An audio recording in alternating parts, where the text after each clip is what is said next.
Todo empezó con una copa de vino. Era viernes por la noche. Habíamos salido a cenar con dos parejas del grupo de Clara en un restaurante de moda en el centro de Salamanca. Yo no conocía a ninguno de los dos hombres, pero ella sí. Compañeros del instituto, me dijo, como si eso bastara. Supuse que eran profesores también. Gente con la que intercambia saludos cordiales y se olvida el nombre al segundo trago. Estábamos en la sobremesa, Clara se levantó al baño y uno de los tipos, el más joven, aprovechó para hablar con la camarera. Pedía otra botella de vino. Pero cometió un error. Cuando la botella llegó, le sirvió a todas las mujeres menos a la suya, incluida Clara, que aún no había vuelto del baño. Para ella, dijo, señalando su copa vacía. No fue lo que dijo. Fue como lo dijo. Cómo sonrió al dejar el vino justo en su copa. Cómo evitó mirarme. Y en ese segundo, sin pruebas, sin mensajes secretos, sin grabaciones, supe que algo no iba bien. Mi estómago se apretó como si alguien me hubiera dado un puñetazo en seco. Clara volvió, él le hizo un gesto sutil con la cabeza, como diciendo ya tienes tu copa, y ella, le sonrió. Una sonrisa diferente. Íntima. Rápida. Casi imperceptible. Pero yo la vi. Esa noche, todo cambió para mí. Y durante días fingí que no había visto nada, aunque por dentro ya estaba empezando a construir el rompecabezas que acabaría por destruir mi matrimonio. Durante los días siguientes me volví un actor. No el mejor, pero sí lo bastante creíble como para que Clara no notara nada raro. Me levantaba como siempre, me duchaba, preparaba café, le dejaba el suyo servido con un poco de leche fría como le gusta, y me sentaba a leer el periódico en el móvil mientras ella se arreglaba para ir al instituto.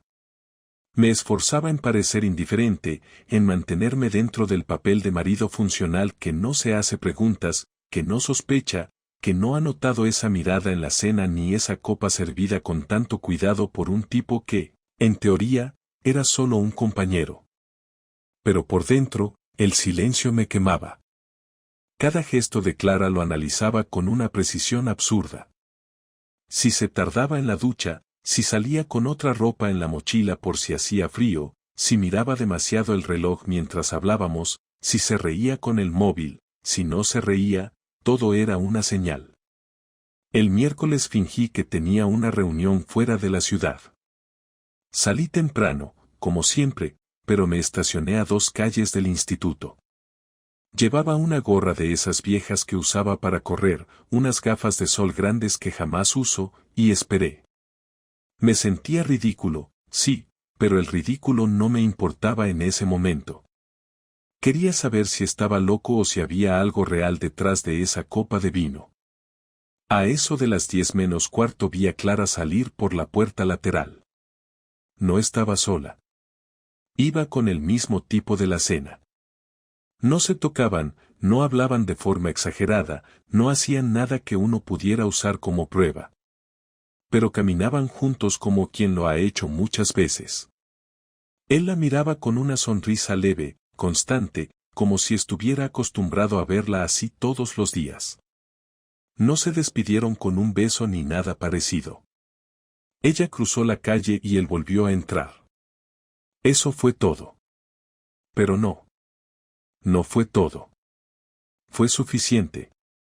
Podía haberme ido a casa, fingir que no vi nada, hacerme el imbécil y seguir con mi vida. Pero no lo hice. No ese día. Esa misma tarde esperé que Clara se metiera en la ducha y revisé su bolso. No su móvil, no su ordenador. Solo su bolso. No sé por qué. Tal vez por el impulso de encontrar algo que nadie escondería allí. Y lo encontré. 2 entradas para una obra de teatro en Madrid, ese mismo sábado, con asiento juntos. El nombre del tipo estaba en la parte de la reserva impresa. Me dolió el estómago como si me hubieran apretado con fuerza desde dentro. No eran amigas, no era una salida en grupo, no era una actividad del instituto. Era ella, con él, solos. En Madrid. Cuando salió de la ducha le pregunté qué haría el sábado. Me dijo que iría con 2 amigas a un evento de literatura. Que dormirían en el piso de una de ellas y que volverían el domingo por la tarde. Me lo dijo con la misma naturalidad con la que uno dice voy al súper. Asentí. No le hice más preguntas. Tampoco mostré nada en mi cara. Ella se metió en la cama, se secó el pelo con una toalla, revisó su móvil y luego se dio la vuelta. Buenas noches, amor, dijo. Y yo, como si todo fuera normal, respondí, buenas noches. Esa noche apenas dormí. No podía cerrar los ojos sin verlos a los dos en ese teatro. Imaginaba todo. Desde el momento en que tomaban el tren hasta la cena después de la función. Ella riendo con él, hablando, compartiendo cosas que antes compartía conmigo. Pensé en la ropa que se pondría, en si usaría ese perfume caro que guardaba para ocasiones especiales, en si llevaba lencería distinta. Todo pasaba por mi cabeza como una película que no quería ver, pero que no podía dejar de proyectar. El jueves reservé una habitación en un hotel barato cerca del teatro. No me costó mucho encontrar la sala donde sería la obra. Todo estaba confirmado. Sabía a qué hora salía el tren, sabía dónde se presentaría la función, sabía que los dos estarían allí. Lo tenía todo. Solo faltaba verlo con mis propios ojos. No lo hice por venganza, ni por locura. Lo hice porque necesitaba destruir esa última parte de mí que aún dudaba, que aún pensaba que quizá me estaba equivocando, que quizá todo era una mala interpretación. Me merecía la verdad, sin adornos, sin teorías. Y estaba decidido a obtenerla. Cuando llegó el sábado, le ayudé a Clara a preparar su mochila. Le pregunté si quería que la llevara a la estación, me dijo que no, que una de las amigas pasaría por ella. La abracé en la puerta como siempre y le deseé que lo pasara bien.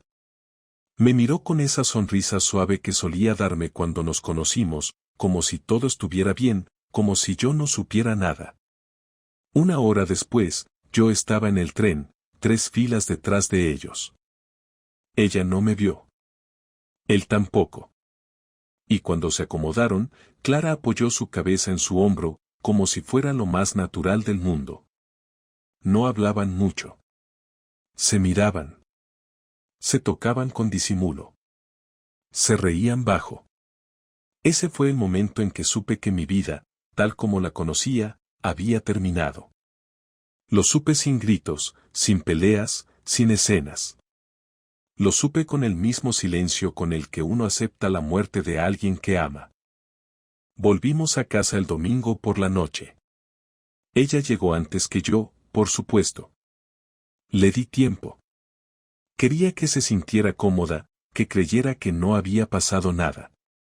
Cuando entré por la puerta, la encontré en la cocina, con el pelo recogido y un vaso de vino a medio terminar. Me saludó con una sonrisa tranquila, como si no hubiera pasado el fin de semana mintiendo. Me preguntó si había comido. Le dije que sí, que había parado a cenar en un bar. Le pregunté cómo había estado su viaje literario. Dijo que muy bien, que una de sus amigas se emborrachó y que se rieron mucho. Me lo dijo sin titubear, con la seguridad de alguien que ya ha ensayado esa frase varias veces. Asentí sin decir nada más. Me duché, me puse el pijama y me senté en el sofá. Ella se sentó a mi lado como si todo estuviera bien. Encendió la televisión y puso una serie que solíamos ver juntos. No la vi. Solo la miraba a ella. Cada gesto. Cada palabra. Cada mentira. A las 11, me levanté y le dije que necesitábamos hablar. No me preguntó de qué se trataba. Solo me siguió al dormitorio. Cerré la puerta y me senté en la silla frente a la cama. Ella se quedó de pie. Me crucé de brazos y empecé sin rodeos. ¿Cómo se llama? Ella frunció el ceño, fingiendo no entender, pero no dijo nada. Esperé. ¿De qué hablas? Del tipo con el que estuviste en Madrid. No me mientas más. Lo vi todo. Tardó unos segundos en reaccionar. No preguntó cómo lo supe, no intentó negarlo. Solo dejó caer los brazos y dijo: Se llama Rubén. Silencio. ¿Desde cuándo? Hace unos meses. No sé exactamente. ¿Te acostaste con él? Sí. Respiré hondo. La miré a los ojos. Ni una lágrima. Ni un intento de suavizar las cosas. Solo esa frialdad que no esperaba, que no entendía. ¿Por qué? No lo sé. Me sentía desconectada. Contigo. Conmigo. Todo era rutina. Él me hizo sentir algo distinto. ¿Y eso justifica engañarme? No. Pero no supe cómo parar. ¿Tenías pensado decírmelo? No lo sé. A veces sí, a veces no. Supongo que esperaba que se acabara solo. ¿Lo amas? No lo sé. La respuesta fue como un ladrillo. No por lo que significaba sobre Rubén, sino por lo que decía sobre mí.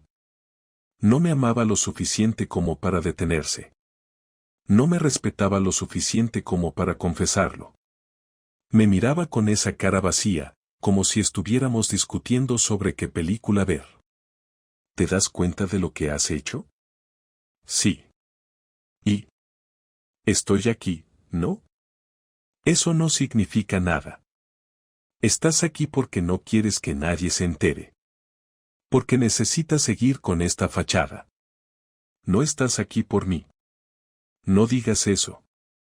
No es cierto. ¿Ah, no? Estuviste con él este fin de semana. Dormiste con él. Volviste a casa, te duchaste, te pusiste cómoda y me mentiste en la cara. ¿Eso te parece estar aquí por mí?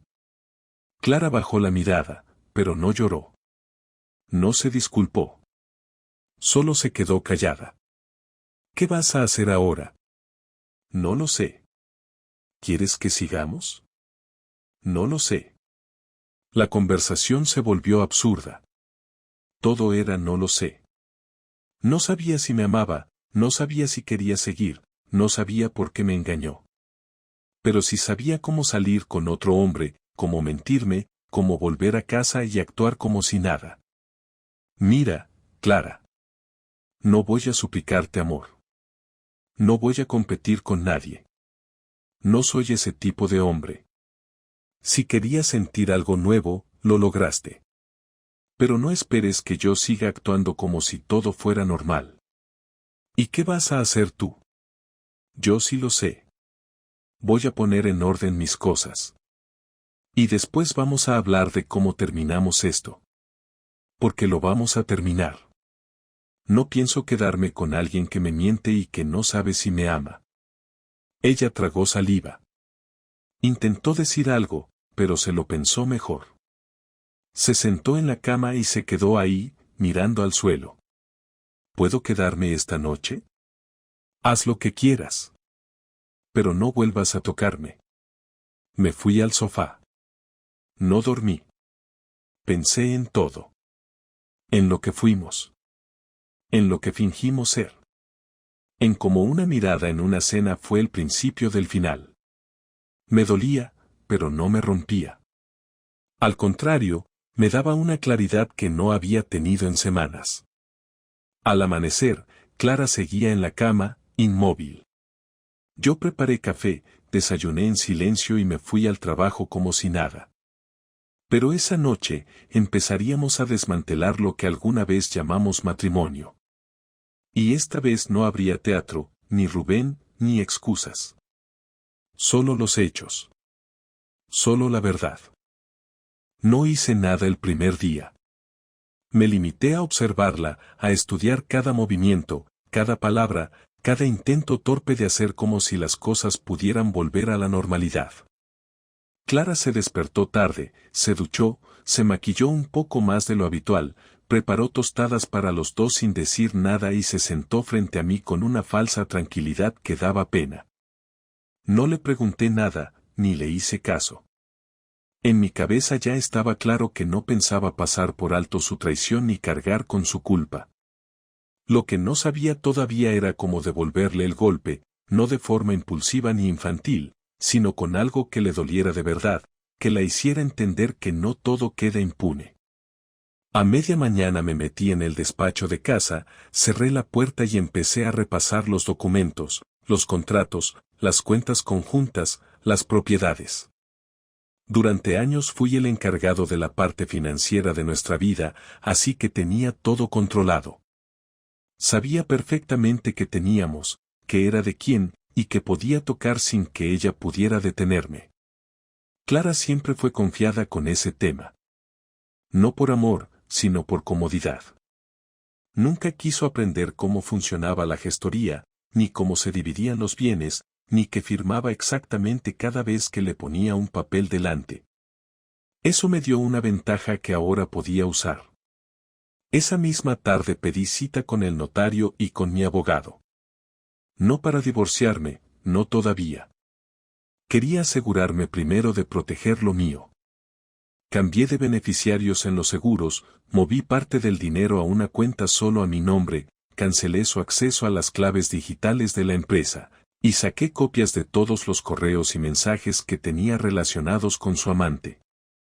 No me importaba lo que dijera después. Quería pruebas, respaldo, fundamentos. Quería tener todas las herramientas listas para cuando decidiera dar el golpe. El segundo paso fue más sutil. Usé su misma arma, la mentira. Le dije que había un congreso en Valencia al que debía asistir por temas laborales. ¿Le pareció bien? Me dio la típica respuesta automática de que te vaya bien sin mirar siquiera desde el sofá. No sospechó nada. Mientras ella pensaba que yo iba a pasar 3 días fuera por trabajo, yo estaba montando todo un escenario para su caída. Llamé a Javier, un viejo amigo del instituto que ahora trabajaba como fotógrafo y hacía trabajos de vigilancia para abogados de familia. Le conté todo. Le pagué por adelantado. Le di el nombre de Rubén, la dirección del instituto, el número de matrícula de su coche, y le dije que me avisara si veía algo útil. No tardó ni 48 horas en tener material. Fotos de ellos entrando en un bar, de Clara saliendo del coche de Rubén, de un abrazo en la puerta del instituto a primera hora, de una cena entre semana en un restaurante escondido en las afueras. Nada pornográfico, nada explícito, pero suficiente para desmontar cualquier intento de minimización. No era un error. Era una relación. Y encima, con un tipo que se hacía el decente en público y le sonreía a todo el mundo como si fuera el profesor del año. Recibí todo por correo cifrado, lo descargué, lo imprimí y lo guardé en una carpeta con su nombre. Clara. Fecha. Pruebas. Fin. No terminé ahí. Esperé al sábado siguiente, cuando ella salió a comprar como si nada. Entré en su portátil. No tenía clave. Siempre fue confiada. Revisé su correo personal. Encontré una carpeta archivada con mensajes de Rubén. Frases largas, tiernas, desesperadas. Palabras que antes me decía a mí. Leí todo lo que pude sin atragantarme de asco, descargué cada archivo, cada imagen, cada audio. Imprimí todo. Lo puse junto al resto del material. Luego borré el historial, cerré todo, volví a ponerlo donde estaba. Nunca sabría que había estado allí. Y entonces, lo supe, eso no era suficiente. No quería solo recopilar pruebas. Quería que sintiera lo que yo sentí. El desprecio, la humillación, el vacío. Así que empecé a hacer mis propios movimientos. La siguiente semana fue distinta. Empecé a salir más. A vestirme mejor. A contestar mensajes en voz baja. A silenciar llamadas en su presencia. Le dije que tenía muchos asuntos en la gestoría, que estaba reorganizando cosas, que había entrado un cliente nuevo muy exigente. Mentí con calma. Con precisión. Le di una cucharada de su propia medicina. Ella empezó a notar el cambio.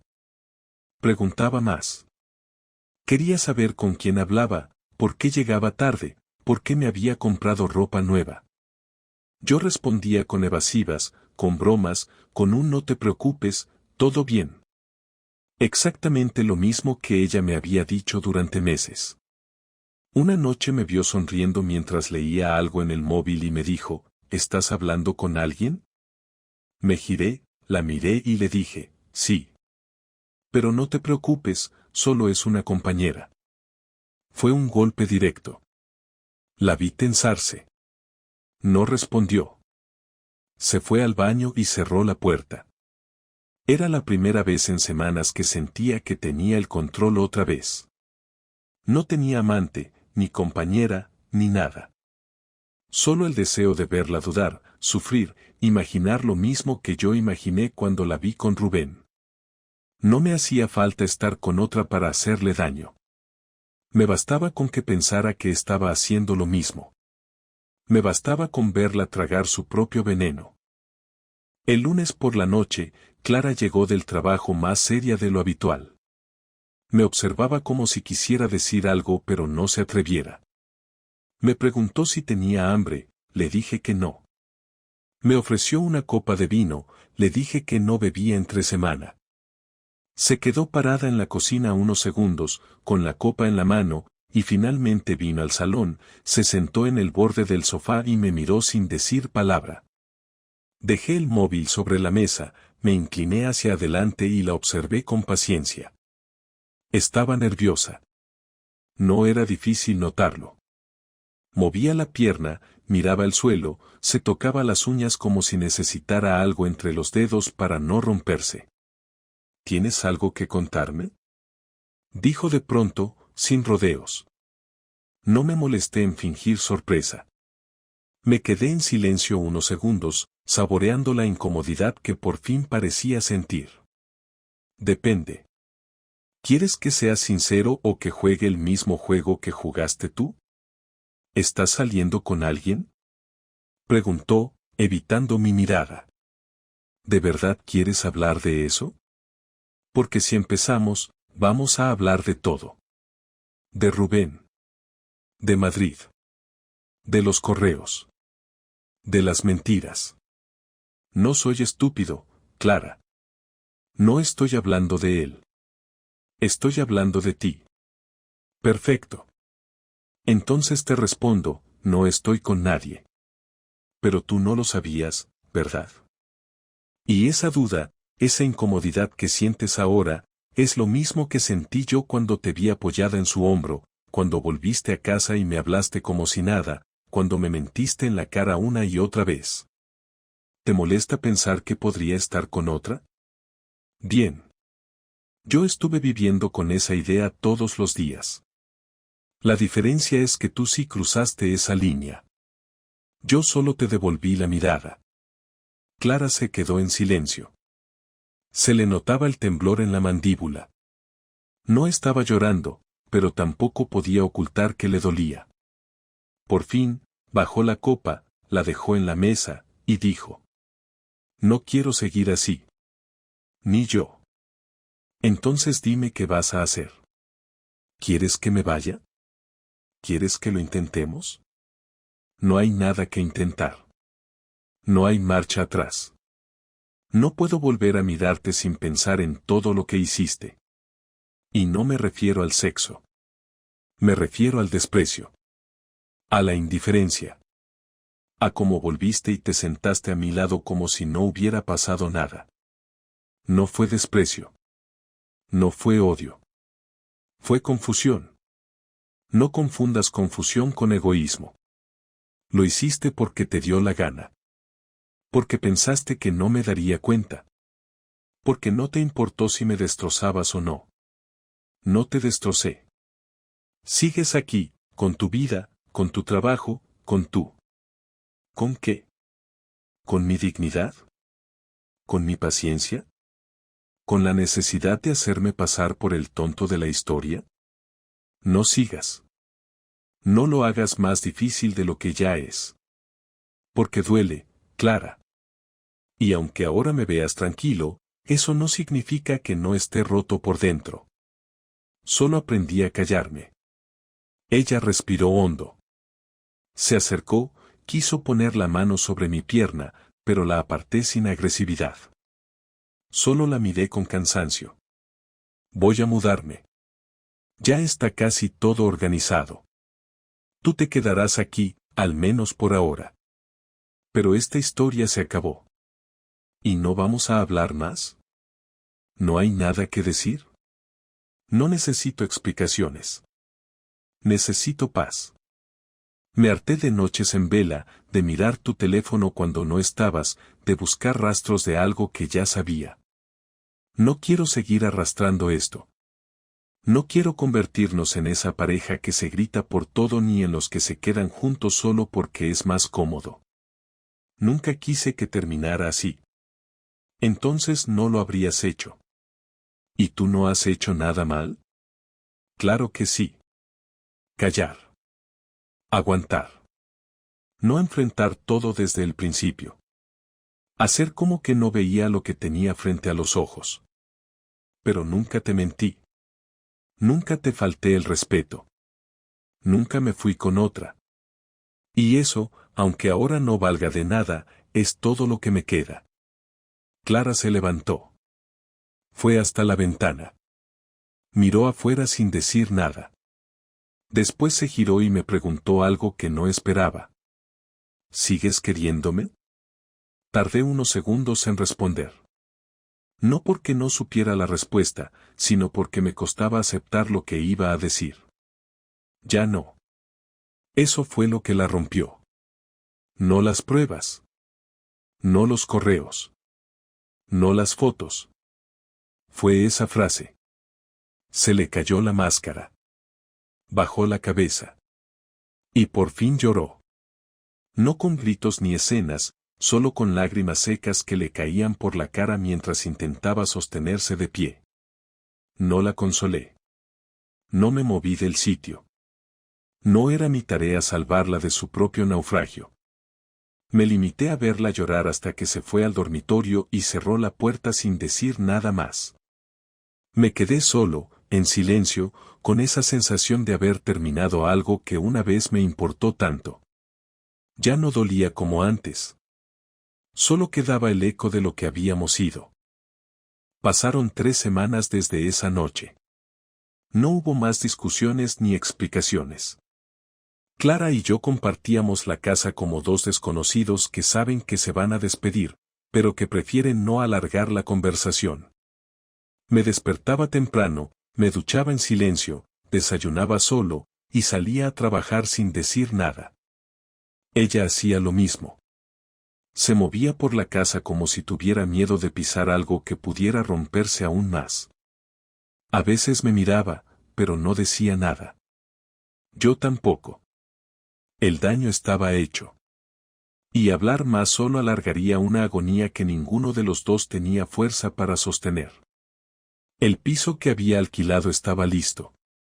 No era grande, pero tenía lo justo. Un dormitorio, una sala pequeña, una cocina funcional y mucha luz. Lo elegí a propósito lejos del barrio en el que vivíamos. No quería encontrarme con nadie que me preguntara cómo iba el matrimonio. Tampoco quería tener que explicar nada. Solo necesitaba empezar de cero, aunque fuera solo. No tenía claro cómo se hacía eso a los 38 años, después de haber compartido casi una década con alguien, pero sabía que quedarme no era opción. Si me quedaba, iba a convertirme en una sombra de mí mismo, en un hombre amargado que mira con rencor a la mujer que ya no reconoce. El viernes empaqué mis cosas. No llevé mucho. Solo ropa, documentos, libros, algo de vajilla, y una caja con fotos antiguas que aún no sabía si quería conservar o tirar. Clara no estaba en casa. Me dejó un mensaje diciéndome que dormiría en casa de su hermana, que no quería estar cuando me fuera. Lo agradecí. No tenía ánimo para despedidas teatrales ni frases vacías. Llené el maletero del coche, dejé las llaves sobre la mesa del comedor con una nota breve que decía ya está todo y salí sin mirar atrás. No sentí alivio ni tristeza. Solo una calma extraña, como si el ruido finalmente se hubiera apagado. Esa noche, en mi nuevo piso, me senté en el suelo con una cerveza en la mano y el móvil en silencio. No tenía ganas de hablar con nadie. Solo quería pensar. No en ella, no en Rubén, no en todo lo que se destruyó. Pensaba en mí. En cómo permití llegar a ese punto. En cómo me callé tanto tiempo por miedo a perder algo que ya estaba perdido. Me costó admitir que fallé en eso. Que no supe leer las señales o que no quise verlas. Pero más allá de eso, también entendí algo, no soy el único culpable. Fui engañado. Traicionado. Y eso, por mucho que uno intente racionalizarlo, no se puede justificar con confusión o momento difícil. ¿Se hace o no se hace? Y ella lo hizo. La semana siguiente hablé con el abogado. Le entregué todo. Pruebas, correos, copias, fechas, todo ordenado. No lo hice por venganza. Lo hice para asegurarme de que no me quitara nada más. Quería que el divorcio fuera rápido, claro, sin negociaciones absurdas ni teatros emocionales. Me correspondía más de la mitad de todo. Y con lo que ella hizo, no iba a cederle nada que no mereciera. El abogado fue claro. Con esto, no solo ganás. Te vas limpio. Eso me bastaba. Clara y yo nos vimos una última vez, en la notaría. Firmamos los papeles, cada uno con su abogado al lado. No cruzamos más que 2 frases sobre los muebles y las cuentas. Cuando acabamos, se acercó, me miró por unos segundos y me dijo. No pensé que llegaríamos a esto. Yo tampoco, respondí, pero aquí estamos. ¿Vas a odiarme toda la vida? No. Solo me voy a acordar de quién eras cuando dejaste de quererme. Se le llenaron los ojos de lágrimas, pero no lloró. Asintió, dio media vuelta y se fue. Y con eso, se cerró una historia que comenzó con una copa de vino servida por alguien que no era yo. Desde entonces, aprendí a hacer cosas solo. A cocinar lo que me gusta, a dormir del lado que me daba la gana, a limpiar cuando me parecía, a dejar los platos sin fregar si no tenía ganas. También aprendí a no mirar el móvil con ansiedad, a no suponer que todos mienten, a no desconfiar de cada sonrisa. Volví a leer, a correr, a salir a tomar algo sin excusas. Recuperé la calma que había olvidado que existía. Y aunque aún hay días en los que el pasado me visita sin avisar, ya no me paraliza. Ahora solo lo dejo pasar. La traición me cambió. Pero no me destruyó. Me quitó una parte, pero me obligó a cuidar lo que queda. Y eso, para mí, es suficiente. Porque esta vez, la historia se terminó cuando yo decidí cerrarla.